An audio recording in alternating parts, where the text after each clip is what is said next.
Hi everyone and welcome back to my channel.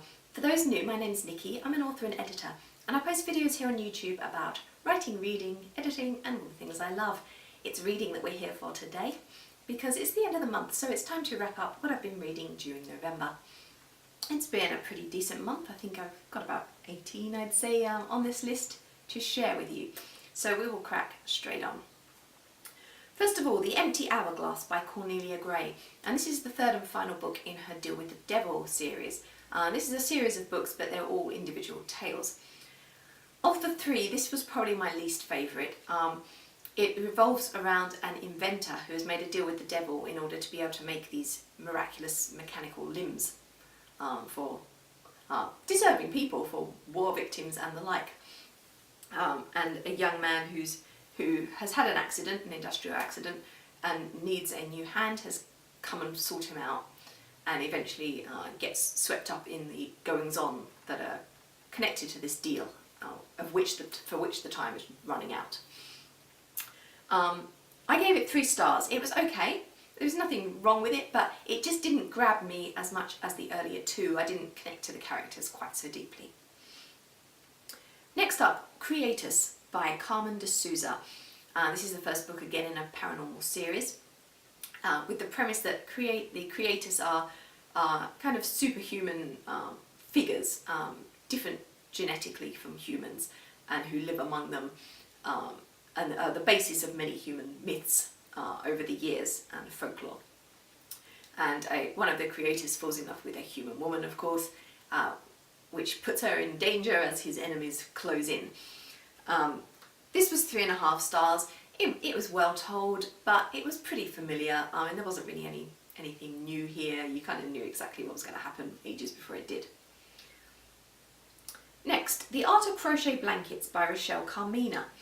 This was a 4-star read for me. I'm fairly new to crocheting. I started in August, so whenever I see any books come up on NetGalley about it, I've been getting them. And I want to start doing some blankets, so I thought this looked interesting. The thing about this one was there are some very weird designs. I thought the book itself was nicely presented, the instructions were clear, some good pictures. It's just that the actual designs of the blankets themselves didn't necessarily always appeal to me personally. So that's the reason it got 4 stars for me, and someone else might love them all. But for me they were just a little bit bizarre, some of them. Next, The Enchanted Sonata by Heather Dixon Wallwork. Now, did I mention the Crochet Blankets one did come from Netflix, as does this one. And this is a YA retelling of The Nutcracker. So apologies, that's my mother sending me a message. I will check it in a minute. But this was a 4.5 star read for me. I thought it was a very good retelling. It kind of blended the Nutcracker with the Pied Piper of Hamelin story, and I think that worked really, really well. I liked the use of music through the piece, and it was just a delightful, fun little read. Next up, another NetGalley one, Corner to Corner Crochet by Jess Copporn. This one was a 5-star read for me. I thought this one, again, like the previous one, it had excellent layout, clear instructions, some great pictures to show you how things are going to look, and also a better mix for me personally of designs. There was much more that appealed to me in this one than in the previous one. Next is a book I received from Allen and Unwin in a giveaway for review copies. It's The Turn of Midnight by Minette Walters, and it's actually the second book in a series of which I hadn't read the first. But that wasn't a problem because she has very helpfully done a little introduction to all the characters before the start of the book, which tells you their story so far. So I think because of that it took me a few chapters to get into it because I was still kind of getting to know people, but definitely it made it okay to read it without having read the first book. And in the end I gave this 5 stars. It was a really gripping story. I loved the characters. It's set during the plague in England. And the lady of the manor, whose husband has died, she's taken command. She's quite a benevolent ruler, and she's realised that it's rats and the fleas that are spreading the infection, and she's keeping her people safe. while also having a bit of a romance with a bastard-born serf named Thaddeus. Thaddeus Thurkel, awesome name, isn't it? Love that. So it was a really entertaining story, well written, gripping, intriguing.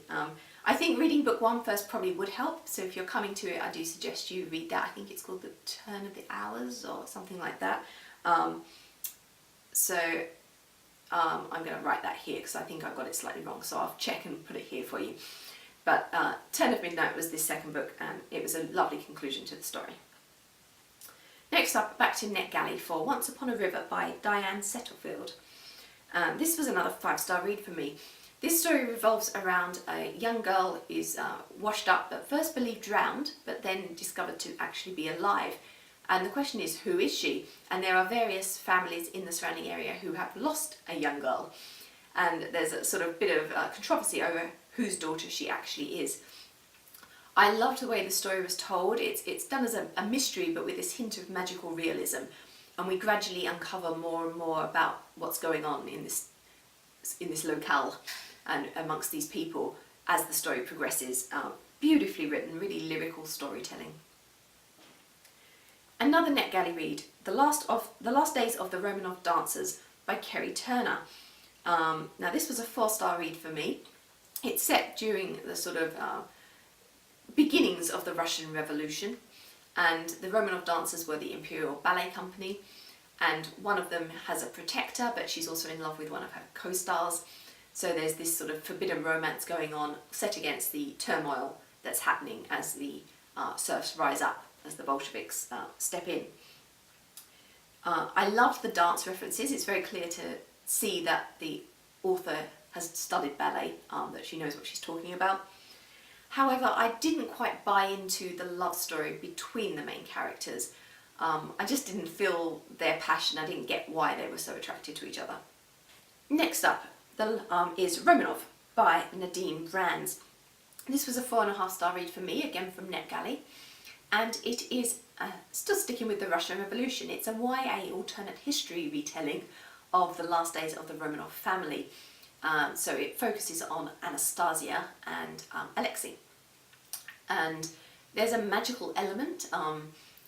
It turns out Rasputin was a great spellcrafter, and that Anastasia was learning some of that from him. So we meet them as they're imprisoned in a house by the Bolsheviks, and they're sort of planning whether or not they can make an escape, hopefully using magic to help them. Again, this is one of those stories I don't want to give too much away, but there are some sympathetic guards that provide the love interests along the way. I didn't actually get, again, that romance very well between the main characters. It just didn't quite work for me, but the rest of the story I thought was really enjoyable. It doesn't quite have the magic of Forks, which was her retelling of the Gunpowder Plot, but it's still really enjoyable, so 4.5 stars. Next up, Fashion in the Middle Ages by Margaret Scott, and this was a 4-star read for me. It's absolutely beautifully illustrated, and it's using illuminated manuscripts from the periods to talk about the clothing styles of the time. There's probably a focus more on some of the later periods than the earlier, but that may simply be because there's more material, more manuscripts available for her to reference. It was nice. It was, as I said, beautifully presented. And in the version I got, which this was from NetGalley, so I was reading a PDF ARC, and the pictures weren't very clear, but obviously that's not going to be a problem with the finished print book. But yeah, it was useful information and a nice way of showing it. Next up is a book that I won in a giveaway from Dimmocks, which is one of our bookstore chains here. It's New York Christmas, Recipes and Stories by Nieschlag and Wentrup. This was a 4-star read for me. It's a beautiful looking book. There are some lovely photos of New York in the winter, a few amusing stories like set in New York, Christmas related stories, and a ton of wonderful recipes. Some of them did appeal to me, and I will definitely give them a try at some point, others less so. But my husband flicked through and there's quite a lot he wants me to bake, so I could be doing some of them fairly soon. 4 stars. Next up, I'm going to combine these into one talk.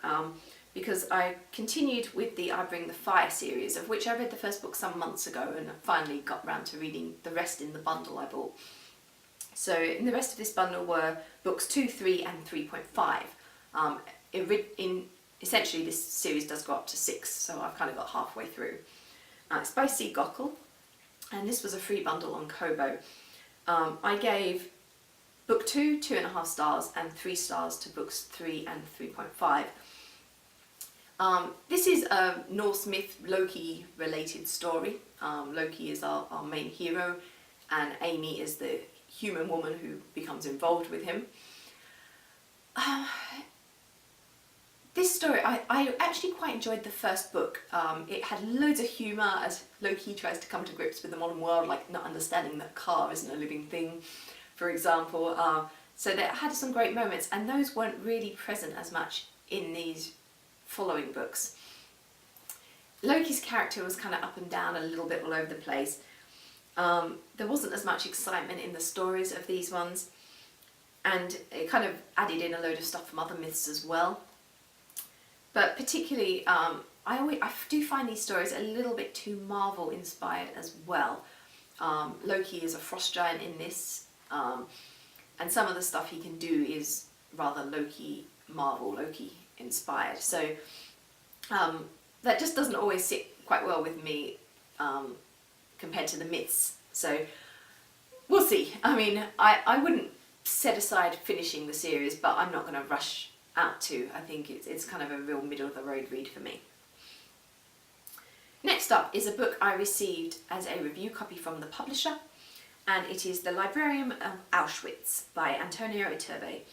This was a 4-star read for me. It's based on true events of a young teenage girl in Auschwitz who was put in charge of the forbidden collection of about 8 books that the Jews had in their cells. And it was really interesting. I hadn't heard anything about this story before. So from that point of view, I really enjoyed it. I think it's an important story. It's a YA book, so it's a nice introduction for younger readers to the Holocaust that shows you the terrible things that went on without being too graphic, I guess. It was good. As I said, I think it's an important book. However, I kind of lacked an emotional connection to Dita, the main character. I wanted to kind of connect with her a little bit more than I did. Next up, back to NetGalley for Virtuoso by Yelena Moskovich. Again, a 4-star read. This is a lesbian story. It's got several lesbian couples throughout the book. It's written in this absolutely beautiful, lyrical, a really dreamlike style. It's literary fiction, I mean, absolutely. And I found it fascinating. It's fairly graphic in some ways, but the thing that made me give it 4 and not 5 was the ending, which I found a little bit bizarre. I didn't quite understand what was happening to a few of the characters in the way it cut off and the way it ended. Next up, another NetGalley is Nightchaser by Amanda Boucher, and this is a 4-star read. This is a sci-fi romance, and I don't read a huge amount of sci-fi, but seeing the synopsis of this story, it just appealed to me, so I decided to give it a try. Overall, I liked it. It was a really fun story. I liked the premise. I enjoyed the 2 main characters of Tess and Shade. But however, I liked their romance a lot as well. However, I felt they were the only 2 characters that did come across well. The others were kind of shadowy 2-dimensional figures that never really got rounded out very well. However, this is the first book in the series, so it may be that we get to know more about them as the series progresses. Next up, another NetGalley one, Night Theatre by Vikram Paralka, if I can say it right, apologies. 4 stars. In this story, which is a kind of literary fiction meets magical realism, a surgeon in a tiny village gets a call in the night from a family, a group of a pregnant woman, the father and a young boy. They've been attacked and murdered on the road, and they have terrible injuries that they couldn't possibly survive. And they explain to him that they are dead, but that if he performed surgeries on them, then they will be able to come back to life in the morning. So we had the surgeries are actually described in quite detail, so if you're squeamish, it's probably not one for you. But I found it quite fascinating. It's a really captivating story. You wanted to know what was going to happen. There's discussions of the afterlife, discussions of the role of a doctor, and what their responsibility is to their patients. And as the story progresses, we also find out more about why this city doctor has ended up in this tiny village. So I won't spoiler it with any conclusions, but it was a really fascinating read. Again, a slightly strange ending to this one, but still 4-star read for me. And lastly, another NetGalley read, How We Sell Our Souls by Emily Lucadamo. And again, a 4-star read. Now this is an LGBT book, paranormal, and our character George, our main character, has come across a spell for summoning a demon, and his friends dare him to give it a try on his birthday. So he does, and unfortunately a demon does arrive, or perhaps fortunately, depending on how you look at it, because Jack is rather attractive and wonderful, and George likes him, and he keeps summoning him back again to perform tasks just to enjoy his company. However, it soon becomes clear that this is having consequences that he didn't expect. Again, I don't want to spoiler anything, but things take a little bit of a drastic turn. The only thing that kind of put me off this book in a way was the ending. Now, this is going to be a series, but it looks like it's potentially going to be a series with different characters each time, one of those style of just connected books, but not following the same people all the way through. And that new character was introduced at the end of this book, but just out of nowhere, just like a random 2 or 3 pages about this guy at the end, which didn't relate to anything that had gone before. So that felt a little bit weird. I probably wouldn't have included that if it had been me. But in all other respects, it was enjoyable. I liked the characters of Jack and George. I enjoyed their interactions, and 4 stars. So those were my reads for November. I've actually passed 200 books. I think I'm up to about 203 now. So it's been a really bumper reading year. I will be back again at the end of December to wrap up my books for 2018. Bye for now, everyone.